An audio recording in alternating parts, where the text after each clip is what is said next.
Maganda po topic natin ngayon paano kumita ng pera. Alam niyo naman, basta tips ni Doc Willie, ginagawa ko very practical tips, negosyo tips para sa mahihirap, paano magkaroon ng kita ng pera. Actually, may nakausap kasi ako dati, isang mayamang tao, isang billionaire, hindi ko nasasabihin yung pangalan. Pero meron siya binigay na mga konting mga wisdom na kakaiba kung paano siya nag-umpisa, paano siya kumita. Tingnan natin 14 tips ma-apply ng mahihirap at mayayaman. Number 1, negosyo tip, ipunin ang kita mo kahit maliit. Huwag mamaliitin ang maliit na kita. Ang ganda nung payo niya. Ibig sabihin, kahit ang kita mo, piso, 2 piso, okay na yun. Huwag mo na, yung iba kasi taga Grabe yung may binibenta, kunyari cupcake, puhunan, 10 piso, bebenta 30 pesos. Mahirap yung one time, big time, nanloloko na ibang tao. Di bali, maliit ang kita, okay na yan. Ang mahalaga dyan, natuto ka sa negosyo, nakapractice ka. Diba? Kahit nga break even lang o a little lugi, natututo ka. So, wag mamaliitin ang maliit na kita. Tsaka pag bata ka pa, okay lang maliit ang kita. Hindi mo naman kailangan maghabol ng malaki. Natuto ka nga Yung iba nga, batugan, natutulog lang. Ikaw, nagninegosyo ka. Pwede na maliit na kita. Number 2, sa negosyo, dapat practical ka daw mag-isip. Huwag paligoy-ligoy. So, kung meron kang business, huwag yung masyadong komplikado. Yung maraming dependent dito, dapat dito. Dapat yung simple lang. Let's say, nagluluto ka ng pagkain. Luto, benta mo dito sa school. Yung medyo diretso, o bibili sa Divisoria, bebenta dito. Yung medyo straight lang. Dapat practical yung business mo. Hindi masyadong komplikado na dependent sa maraming tao. Mahirap yung gano'n. Number 3, very important. Ano trabaho, ano profession mo, dapat masaya ka. Kasi pag masaya ka, hindi mo feeling trabaho. Let's say, gusto mo maging teacher, dapat masaya ka magturo. Like ako, bata pa ako, gusto ko talaga tumulong. Mas happy ako na umaasa ibang tao sa akin. Kaya sabi ko, ano kaya maganda dito? So, doktor siguro. Kaya pa, kahit marami nangungulit sa akin, marami nagtatanong, maraming umiiyak, marami naghahatak ng t-shirt, okay lang yun. Masaya ako dun. Hindi ko feel na trabaho siya. Parang ito, pagtuturo sa inyo, hindi ko feel trabaho siya. Happy ako dito kasi naririnig ko, uy, gumaling siya dun, nakatipid. Ito baka kumita ka dito kasi hindi lang ako health tips, pati money tips. So, dapat happy ka sa trabaho, hindi ka titigil. Kahit matanda ka na, kasi tanda mo na ako, happy ka pa rin. Ibig sabihin, yung ginagawa mong profession, pwede mong gawin habang buhay. Kaysa yung trabaho, hindi mo gusto. Tapos 30 years old, ayaw mo na, lipat ka na ng iba. So, hindi maganda. So, enjoy your work, pili ka doon. Number 4, ito maganda. Maglagay ka ng allowance sa kita mo o sa gastos mo.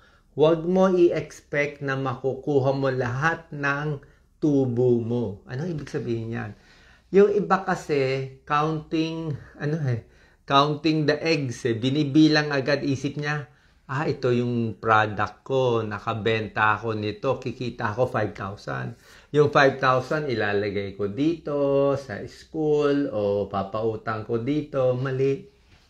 Pag kinompute mo 5,000, tingin mo kita mo, wag mo isipin 5,000, isipin mo 3,000 lang. Kasi maraming pwedeng mangyari. Pwedeng masira yung product mo, yung binebenta mong pagkain, pwedeng nahulog. O pwedeng may bagyo, walang school, o pwedeng may kaguluhan, pwedeng nagkasakit ka, hindi ka nakabenta. So, wag mo expect lagi ako may 5,000, tapos yung gastos mo 5,000. Hindi, half lang isipin mo. Diba? Isipin mo may allowance. Kung ang pera mo sa nakaipon mo, 20,000, huwag mo isipin lagi 20,000 nakatago. Isipin mo mga 12,000 lang yan. Para meron kang konting allowance. Hindi ka sakal na sakal. Okay, maglagay ng allowance sa kita at gastos. Number 5, very important. Ano man ang project mo, ano man gusto mong negosyo, ano man gusto mong lupa, kailangan malinis. Malinis ang titulo ng lupa, malinis ang negosyo, malinis yung mga tao. Kasi pag hindi malinis, wala, sakit ng ulo. Kaya nga binibenta ng mura, ay may demanda, o may away, may bakod na pinag-aawayan, o may squatter, o meron ng gugulo, 'di ba? May kaaway, may kalaban, mahirap yung ganun. Dapat clean yung project mo bago mo pasukin. Dapat hindi rin illegal. Maraming iba gusto illegal, immoral, baka mamaya pati sarili mo ibenta mo. Wag tayo pumasok sa masama. Dapat malinis agad. Less headache. Number 6, ito. Makipag-deal ka lang sa matitinong tao. Anong ibig sabihin nito? Minsan kasi ibang kababayan natin nasisilaw sa pera. Siyempre lahat naman lalapit sa inyo na meron tayong project. Lahat sila sasabihin kikita ka ng malaki, kikita kang ganito, 30 days lang kikita ka. Lahat sila magsasabi ng ganyan, wala namang hindi. Ang problema, matino ba siyang tao? May red flag ba? Ibig sabihin, mag-investigate ka, may niloko ba siya? Ano ba lifestyle niya? Mayabang ba siya? Ano ba, bolero ba siya? So pag nakita mo mukhang hindi matinong tao, huwag ka na makipag-deal. Huwag ka masilaw. Doon ka na lang sa matinong tao na mas mababa yung kita. Number 7, magpakumbaba lagi. Kahit malakas na benta ng restaurant mo o tindahan mo, dapat mapagkumbaba ka, huwag lalaki ang ulo. Bakit? Dapat yung ugali mo, yung easy lang dalin. Easy dalin. Kasi oras na lumaki ulo mo, naging mayabang ka, dadami ang kaaway mo. Hindi mo kailangan ng kaaway para kumita ng pera. Di ba ang goal mo kumita? Ay ba't kailangan mo pa magyabang, magpasikat? Hindi naman kasali sa usapan yun eh. Yung pasikat, pagyabang, para purihin ng ibang tao, kalokohan yun.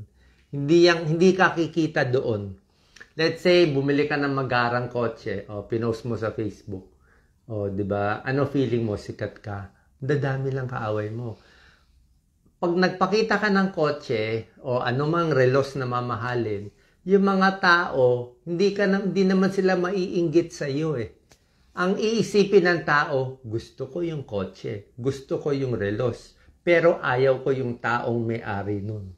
Galit ako doon sa taong may-ari. Kinainggitan nila yung gamit o yung bahay mo, hindi ikaw mismo. Kaya huwag mo napakita. Dadami kaaway mo, mahaharang ka lang. Magpakumbaba, number 7. Kita mo yung mga bilyonaryo talaga. Talagang sila talaga. Kala mo wala lang, 'di ba? Parang wala, matipid, baka fast food lang ang kumakain eh. Number 8, huwag makipag-away saan man, sa trabaho, sa negosyo, makipagkaibigan sa lahat. Anong ibig sabihin? Wala naman mawawala sa iyo, ba't kailangan ka makipag-away? Wala namang masama kung kaibigan mo lahat. Dapat hahanapin nyo lagi win-win solution. Ano bang win-win solution? Simple lang. Win-win, meron kang kausap, kaklase mo, katrabaho mo, dapat happy ka, happy siya. Hindi pwede ikaw lang happy, ako lang, akin lahat ng mga magagandang araw, sa'yo yung mga pangit lahat. Hindi win-win yun. Magagalit siya sa'yo. Mamaya, ano gawin niya? Mamaya, maglagay siya ng madumi sa pagkain mo. Dapat, happy ka, happy siya. Kaya okay lang na malugi ka konti, nalugi siya konti, gitna kayo. Kasi pag nilalamangan mo siya, wala, gagantiyan. Okay, dadami kaaway mo. Hindi mo kailangan ng kaaway. Diba? Para ka kumita, tahimik, dapat angat ka ng angat. Kundi marami magka-crab mentality. Usually, yung mga tinitira na babash kina-crab, usually, baka sumobra yabang, nakikipag-away, diba? Merong something sa ugali. Ugali lang naman issue niyan eh. Ang goal natin, kumita ng pera, hindi yung magyabang. Ibang usapan yung pagyayabang. Number 9, magsuot ng simple. Okay? Dapat pangit lang yung baro. Simple lang, t-shirt lang. Diba? Kailangan mo t-shirt para pantulog, panlabas. Diba? Mamuhay ng simple. Bakit? Bawas inggit. Bawas kontrabida. Diba? Tingnan nyo yung mga nagpo-post ng kung anong bahay. Actually, yung mga nagpo-post ng Magara, hindi naman sila talaga, para sa akin marami sa kanila hindi naman talaga mayabang eh. Ginagamit lang nila yon pang-viral. Pang-viral lang. Kaya bumili siya ng 1 million something. Diba? Parang pasikat lang yun para mag-viral. Pag nag-viral, dun siya kikita ng pera. Para lang magulat kayo. O sasabihin niya, kumita ako in 1 day ng ganitong libo-libo. Ano lang yun? Pa-viral lang yun. So, wag tayong maniwala sa ganon. Yung mga one time, big time. Hayaan mo sila, dito tayo. Slowly but surely. Mamuhay ng simple. Number 10, napakahalaga. Mahaba naman buhay nyo. Dapat yung utak natin parang sponge. Alam mo yung sponge? Yung sponge na absorb niya lahat ng tubig. Lahat ng kaalaman dapat alam mo. Okay, makinig ka. Kung iba merong negosyo na totally different, makinig ka. O kung ang linya mo dito, let's say ako, linya ko medical, pero lahat inaaral ko. All fields inaaral ko. Mahilig ako sa arts, sa kahit yung mga pangkakarpentero, lahat yan inaaral ko. Kasi the more you learn, makikita mo, mas matututo ka. Okay? Meron ka mapupulot sa ibang linya na magagamit mo. Number 11, yan ang tip natin, mag-aral ng iba't ibang linya. Huwag lang sa linya mo. Para lumawak ang isipan mo, lalawak din yung contacts mo. Hindi yung contact mo, let's say, ang grupo mo, engineer, puro lang engineer ang group mo. So, mas maganda, meron ka nakakausap na ibang tao. Nakakatulong yun. Kumbaga sa hagdanan minsan, akyat dito sa kaliwa, akyat kanan, akyat ganon. Marami kang matututunan. Sobra dami. Diba? Gusto mo pumasok sa politics? Pwede. Pag-try ka, walang masama. Dami ko natutunan. Pero ngayon, naaral ko na Alam ko na lahat. Anyway, mag-aral na iba't ibang linya, wag lang sa linya mo. Number 12, ito maganda. Ito, di kayo papayag. Ito, masyashock kayo. Sabihin ko na itong number 12. Sabi ito ng tatay ko sa akin Nashock ako nung sinabi niya Number 12, mag-ipon ng pera, pero wag mong gamitin. Ibigay mo, itago mo sa anak mo. Ibig sabihin, gumamit ka lang ng konti. Ulitin ko, mag-ipon ng pera, yung magulang mo, magbibigay siya ng pera, whatever. May lupa, may konting pamana. Pero anak, wag mong ubusin yung pera. Ipunin mo yan, palaguin mo, itabi mo yan sa mga bata. Napakagandang advice yan sa lahat. Napakagandang advice. I'm sure 99% ng kababayan natin hindi pahayag yan. Ang isip ng kababayan natin, nabigyan ako ng pera. Let's say, nabigyan ka ng, kunwari meron kang 500,000. Sabi mo, gagastusin ko. Mag-abroad ako. Bibili ako ng gamit para sa akin. Magpapakasarap ako.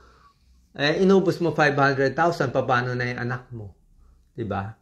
Pero pag inipon mo yung 500,000, nilagay mo lang sa bangko, tapos nagtrabaho ka pa, pinalaki mo pa, ay di matutuwa yung anak mo sa'yo in the future. Diba? Kawawa naman yung anak mo kung magkasakit. Diba? Tsaka, it shows character. Ibig sabihin, mabait kang magulang.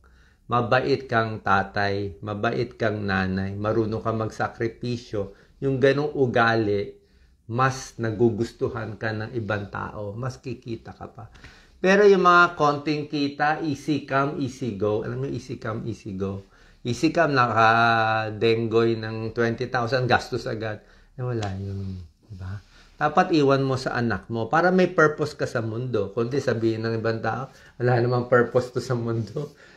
Bugbugin na lang natin. Useless di ba? Pampabigat sa mundo. Kailangan meron tayong contribution sa mundo.